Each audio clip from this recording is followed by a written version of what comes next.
झरनों से, कि नदियों से झरनों से बसंत के फूलों से चुनी जाती है कविता। क्या कहने, क्या कहने। नदियों से झरनों से बसंत के फूलों से चुनी जाती है कविता, यादों से जज्बातों से मीठी मीठी बातों से बुनी जाती है कविता। बहुत अच्छा है। किसी हंसते खेलते तो किसी तड़पते दिल की आवाज होती है, ये दिल से बोली जाती है और बस दिल से सुनी जाती है कविता, दिल से सुनी जाती है। एक बार तालियां बजा के मुझे आदेशित करें।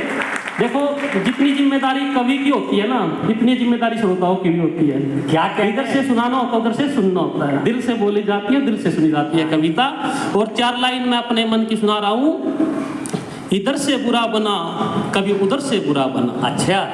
इधर से बुरा बना कभी उधर से बुरा बना, अपनों की तो कभी बेगानी नजर में बुरा बना, और बुरा तो सोचा चाहा ही नहीं मैंने कभी किसी का। अच्छा। मैं तो जब भी बना अच्छा करके बुरा बना। क्या कहने, क्या कहने, क्या कहने। करके बुरा बना।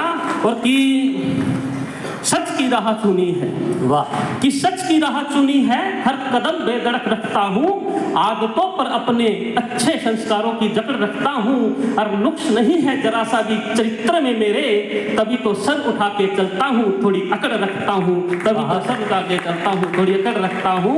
बहुत अच्छे, बहुत अच्छे। बहुत बहुत धन्यवाद। उम्मीद तो क्या थी मैंने, वाह। लेकिन चलो धन्यवाद सर, आपने इस काबिल समझा।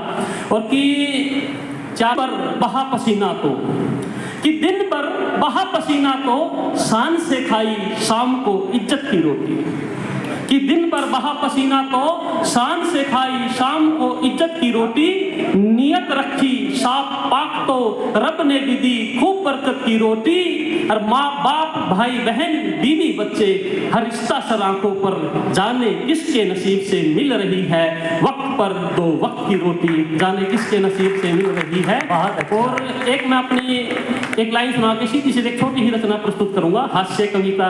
जी जी। कहते हैं कि फकीरी माँ, मेरे पिताजी एक मजदूर थे, सदाई मजदूरी करते रहे हैं। तो उस वक्त उन्होंने जो जिंदगी के मतलब माली हालत में जी है, और उसके बाद जब हम थोड़ा अपने पैरों पे खड़े हो गए तो उनकी आंखों में एक सुकून देखा हमने।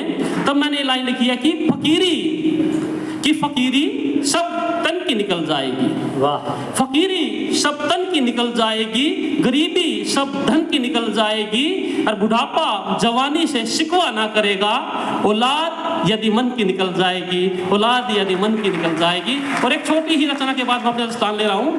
देखो, मैं पुराना तो बहुत हूँ, पुराना तो इतना हूँ, कई बंदे पूछते हैं भाई तू कितने दिन से लिख रहा है, अभी नया लिखने लगा कि नहीं, मगर मैं तो बहुत पुराना हूँ। बोले फिर तेरी एक्सपायरी डेट हो चुकी है, अब छोड़ दे इसको।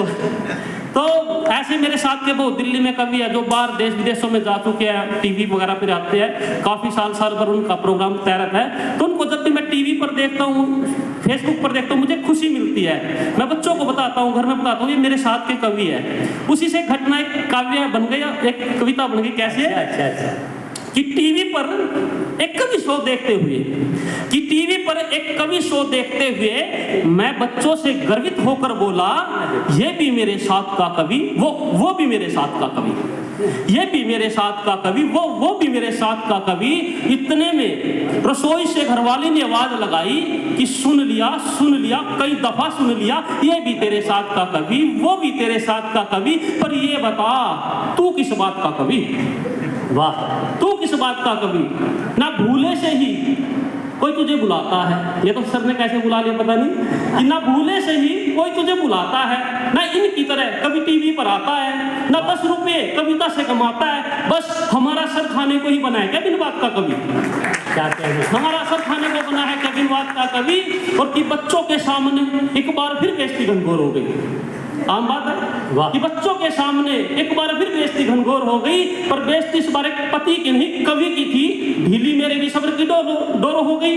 मैं जुटाकर पूरा साहस होकर निडर बोला, मुट्ठी बीच गुस्से से भरकर बोला कि तुझसे शादी करके फंस गया हूँ, इस गश्ती की दलदल में दस गया हूँ, वरना इस देश को कब का मिल गया होता एक बहुत बड़ा प्यार का कवि, श्रृंगार का कवि, बहुत बड़ा प्यार का कवि, श्रृंगार का कवि। और कि तू तेरी इस बकबक ने खत्म मेरे जीवन का चैन और सुकून किया है, तेरी बेफजूल फरमाइशों ने मेरे अंदर के स्ट्रगलर कवि का खून किया है और बसंत पर बसंती कविता लिखने वाले की जिंदगी को तूने मई जून किया है, तूने मई जून किया है। और वो तो इसके बाद थोड़ा और चल, इसके बाद धन्यवाद, टाइम की थोड़ी अपनी कमी है।